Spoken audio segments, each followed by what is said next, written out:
As I'm sure you know, I have been reading and studying and teaching and pondering and then pondering again and then pondering again the Torah for many, many years. There's always something new. There's always something we did not see the last 50 times we read it. And that is part of the excitement of reading the Torah. And our Torah portion for this Shabbat has stimulated me to think anew about a certain facet of the Torah. And that is what I might call the rhythms of the succession of the Torah portions. And here's what I mean by this. The first 4 Torah portions are each 5.5 chapters long. A chapter is not real long, a page and a half in a book. But it has struck me recently that those who have divided the Torah portions, divided the Torah into portions, which, as some of you know, preceded the assignment of chapter numbers to the Torah portions, which happened only during the medieval period when Jewish sages were called by the church to engage in disputations, to explain ourselves to the church. And because we needed a common method of reference, chapter numbers were appended to Torah portions. The Torah portions themselves, though, now given that we have chapters, the first 4 are 5.5 chapters each. We're well into the book of Genesis by the time we get to the 5th week. And it has struck me recently that one of the reasons for this, and I have no idea whether this is true or not, is that the authors want to accomplish 2 things. They want to thrust us into the story. Some of you may know Verdi's opera Otello, which has no prelude, no overture, just thrusts us into the action with a couple of seconds of music. And that's what I feel about the first half of the book of Genesis, that the author wants us to get warmed up to the story. That's reason number 1. Reason number 2, as I imagine it, is that the author has law on his, her, their minds and wants us to get to the law portions, which begins in chapter 12 of the book of Exodus. That has led me to wonder about how many chapters each Torah portion consumes. And I've come to see that there are only 4 or 5 or 6 Torah portions which have as many as 2 chapters. Most of them occur in the book of Leviticus, strangely. But the book of Leviticus, as some of you may know, is, according to our tradition, the book, though it's filled with archaisms and aspects of life that do not grab us today, but is the book with which children begin their study. There is another book with a 2-chapter Torah portion. It's rare. There are only 3 Torah portions which are 1 chapter in length. One of them at the end of book of Leviticus, Bahar, chapter 25, which spills over into the next 2 verses of chapter 26, for all intents and purposes, 1 chapter. And the other 2 occur in the last 3 Torah portions of the Torah, the last 3 portions of Deuteronomy.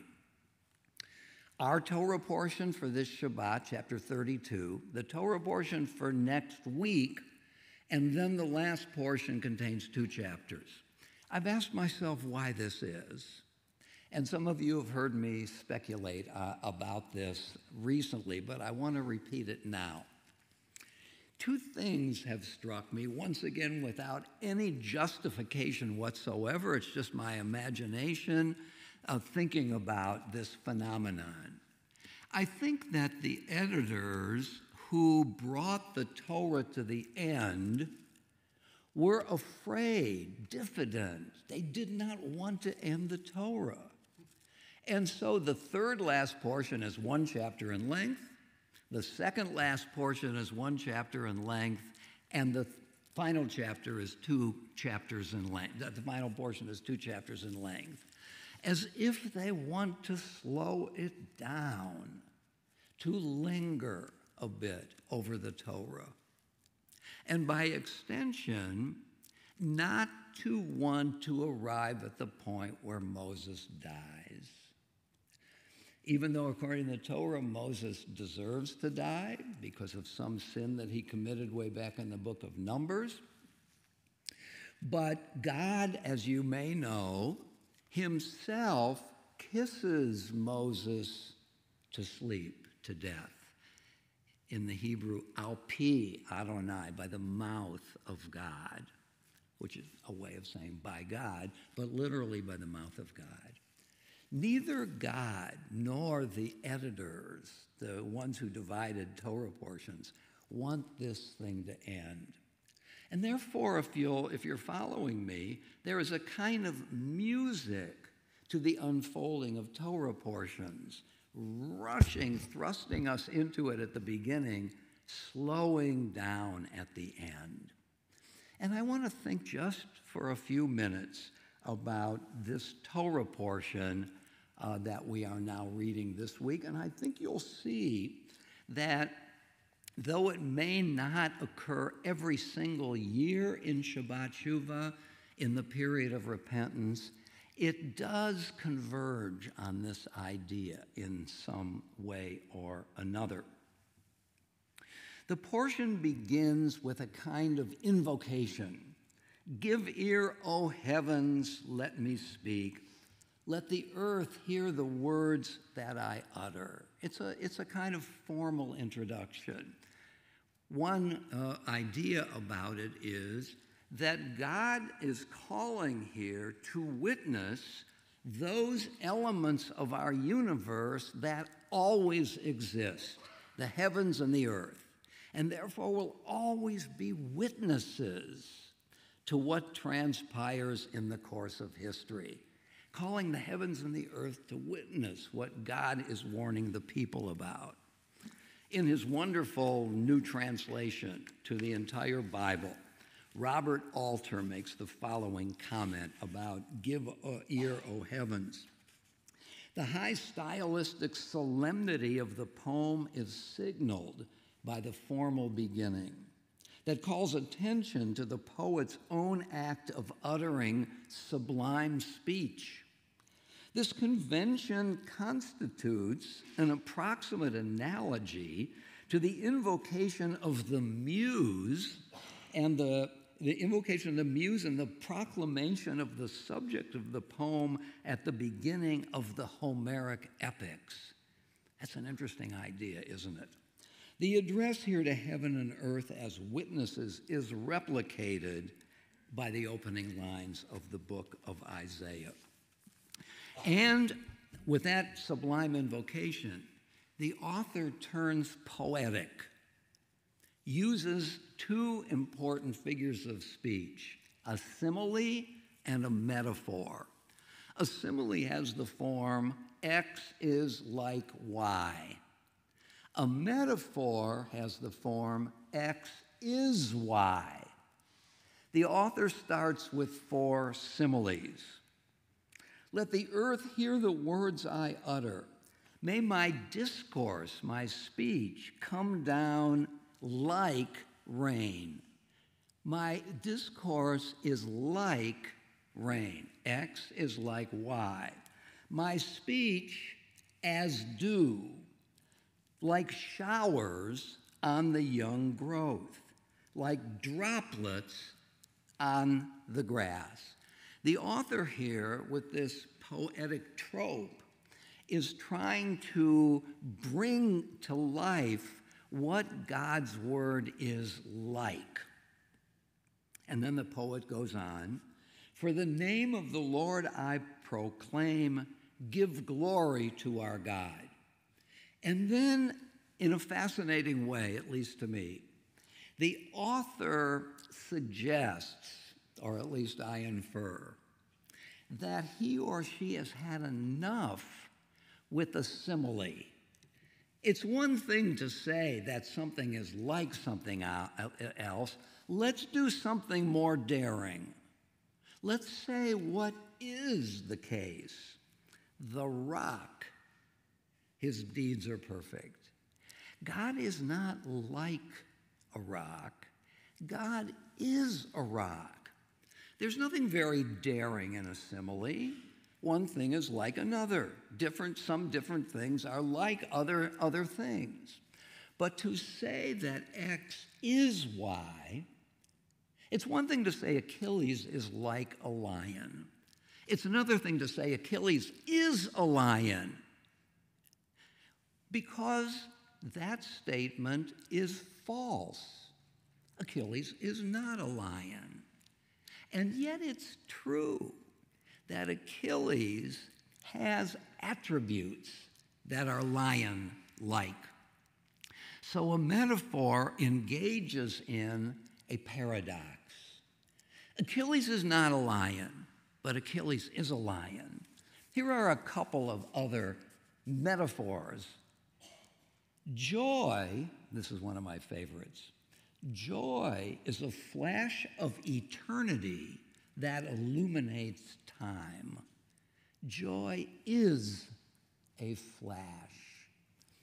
Would be much weaker to say joy is like a flash. Architecture, this is a quote from Goethe. Architecture is frozen music. I mean, how amazing is that? Architecture is not music. Oh, yes, it is. How much weaker to say architecture is like frozen music. One of my favorites, which was uttered by a commentator in Game 4 of the finals of the basketball tournament when the Cavaliers were in the Final Four. And the commentator said the following. I think you'll love this. I do. Game 4 is Game 7. That's false. And yet we get the point. That metaphor thrusts at us a falsehood about which it claims it is true. Education is our seed corn for the future. How about that? The rock, his deeds are perfect. Yes, all his ways are just. A faithful God never falls. True and upright is he. That's a kind of extended metaphor, I might say. God is always just. Like any metaphor, that's false. The universe, the world, our lives do not give sufficient and overwhelming evidence that that's true. There's a lot of injustice in the world, in the universe, isn't there? Why does the toad eat the fish? What do the fish do? There's a lot of violence in nature. So the author here is making a big claim over and against our experience. And the tension, I feel, is palpable. The author, the poet, early on, has said, let my discourse come down as the rain. Discourse here comes from the word lakach. Lekach is a doctrine, is a teaching. And lekach comes from the Hebrew word lakach, which means to take.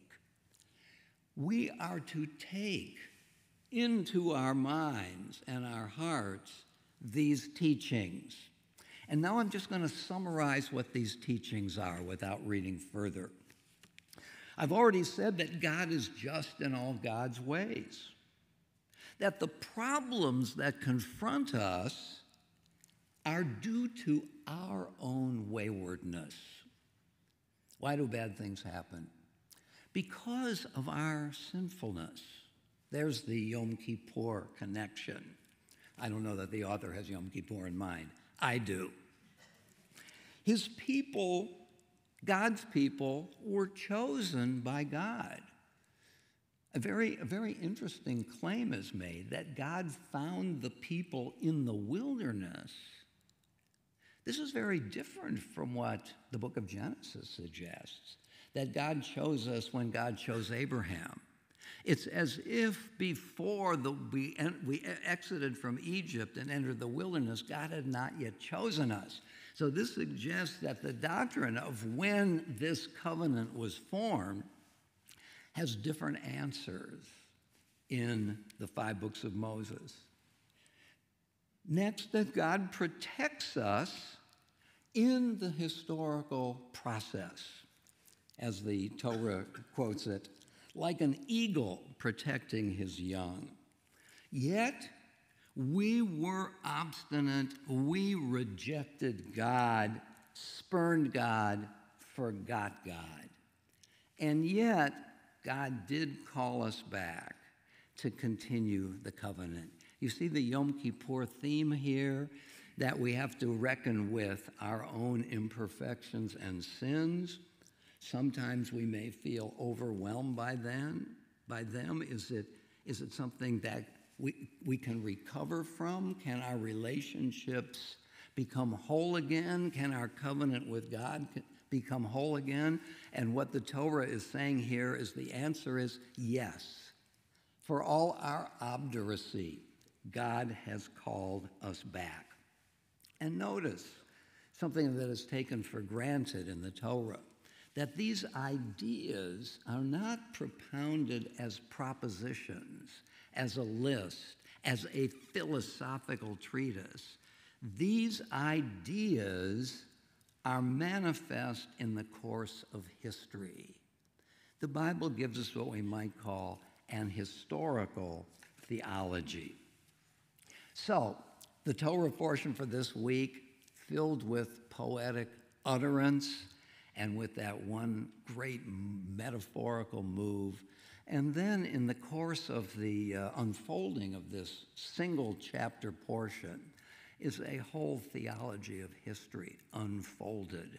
So if you want to have a sense about another way of looking at these high holidays, check this passage.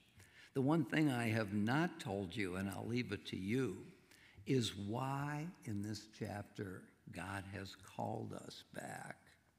Take a look at Deuteronomy 32 in order to discover. And if you would like me to quiz you on this, I promise a very easy question. Extra credit being possible.